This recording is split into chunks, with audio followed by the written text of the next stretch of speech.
The lost books of the Bible refers to ancient religious texts that were not included in the canonical Bible, either because they were considered non-authoritative, inconsistent with mainstream Christian teachings, or simply lost to history over time. These books are a fascinating topic of study and have sparked curiosity for centuries, as they sometimes offer alternative perspectives on biblical events, figures, and teachings. The origins of the lost books. In the early centuries of Christianity, a variety of texts were written and circulated by different Christian communities. These texts covered diverse topics, such as the life of Jesus, the teachings of apostles, the apocalyptic visions of saints, and the stories of angels. However, as the church grew more centralized and the canon of Scripture began to take shape, certain texts were excluded. The process of forming the New Testament canon was largely concluded by the 4th century, but before that, numerous writings were in circulation. Some texts were left out because they were seen as heretical or divergent from the core theological message of Christianity, while others were excluded due to doubts about their authorship or authenticity. Over the years, these lost texts faded into obscurity, though many survived in fragments or copies and were rediscovered centuries later. Examples of the lost books. The Gospel of Thomas. One of the most well-known texts that didn't make it into the New Testament is the Gospel of Thomas. Discovered in 1945 among the Nag Hammadi Library in Egypt, this gospel is a collection of sayings attributed to Jesus.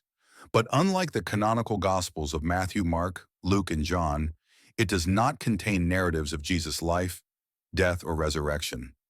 Its focus is purely on Jesus' teachings, many of which reflect a more mystical or Gnostic outlook.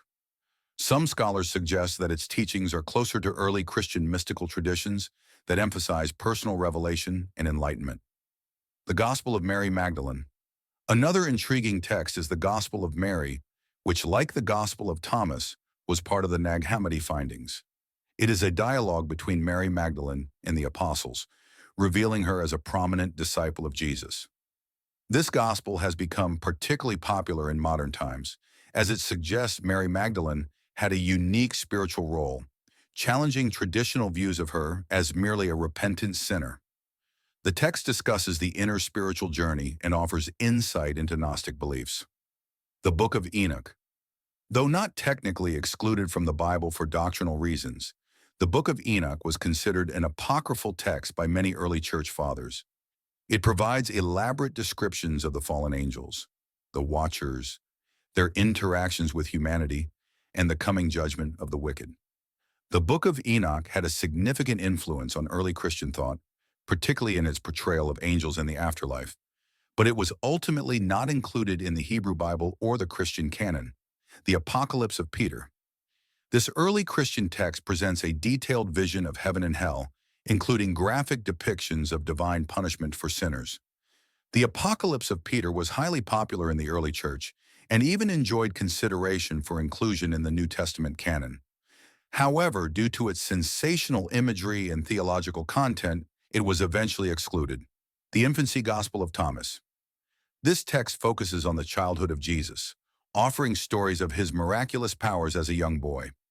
In contrast to the canonical Gospels, which mention only a few episodes from Jesus' childhood, this gospel portrays him performing feats like striking dead a playmate who insulted him and then later resurrecting him. These fantastical accounts were likely deemed too unorthodox by early church authorities, contributing to the gospel's exclusion from the canon. Why were these books excluded? The reasons these books were excluded from the Bible are complex and varied. Doctrinal consistency. Many of the lost books promoted ideas that were considered incompatible with mainstream Christian doctrine, especially the emerging orthodoxy in the early church. For example, Gnostic texts, such as the Gospel of Thomas, emphasized secret knowledge, gnosis, and a dualistic worldview, which were seen as heretical by the early church. Authorship. Authenticity was a major criterion for determining the canonical status of biblical books.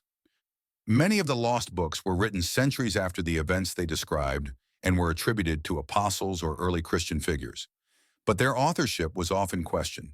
Theological emphasis. Some of the excluded texts were focused on mystical, esoteric, or apocalyptic visions, which may have been seen as too speculative or speculative for mainstream Christianity. Others focused on aspects of Jesus' life or teachings that were not aligned with the message of salvation emphasized in the canonical Gospels. Political and ecclesiastical power. The decision on which books to include in the canon was also influenced by the growing power of church leaders. The canonization process helped consolidate authority in the early Christian community, and certain texts that were favored by rival sects or groups were left out in favor of texts that aligned with the broader theological and political agendas of the time. Rediscovery and modern interest. Although these texts were largely forgotten for centuries, they were rediscovered in the 19th and 20th centuries. For example, the Nag Hammadi Library, which contains several Gnostic texts like the Gospel of Thomas, was discovered in 1945 in Egypt. This discovery, along with the unearthing of the Dead Sea Scrolls in the 1940s and 50s, sparked renewed interest in these ancient writings and their potential significance for understanding the early history of Christianity.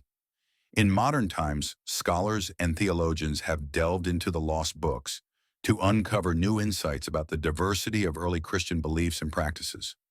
Some view these texts as offering important historical and cultural context, while others question their authenticity or theological implications. Regardless, the discovery of these books has deepened the mystery and intrigue surrounding the formation of the Bible.